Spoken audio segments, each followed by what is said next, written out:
ফুলটি আবিষ্কার করল ফরাসি আবিষ্কারক লুই অটোইন ডি বোগেনভেলিয়া। সে বোগেনভেলিয়া ফুলের নাম দিলেন কবিগুরু রবীন্দ্রনাথ ঠাকুর বাগান বিলাস, যা বাঙালিদের কাছে হয়ে উঠল এক আবেগ। সেটিকে আজ ফুটিয়ে তুললাম নিজের তুলিতে। তবে আমি ছোট থেকেই জেনে এসেছি কাগজ ফুল। সত্যি এই নামটা কিন্তু আমার খুবই প্রিয়। বিভিন্ন রঙের সাথে খেলা করতে করতে কখন যে এরকম সুন্দর একটি বাগান বিলাসের ছবি তৈরি করে নিলাম, সেটা তোমরা দেখতেই পেলে। যাই হোক, ব্যাপারটা কিন্তু খুব একটা কঠিন না, তোমরা চাইলে বানাতেই পারো। আর স্টেপ বাই স্টেপ তো আমি দেখিয়েই দিলাম। এরকম কিন্তু সুন্দর সুন্দর ড্রয়িং শিখতে গেলে আমার পাশে থাকতে হবে। যে কোনো ছবি আঁকা মানে শুধুই কি ছবি আঁকা? একদমই না।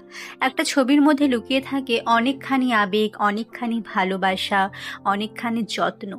তাই একটু যদি যত্ন সহকারে আমরা ছবিটি তৈরি করে নিতে পারি, তাহলে কিন্তু নিজের মনের মতন একটা কিছু তৈরি করতেই পারি।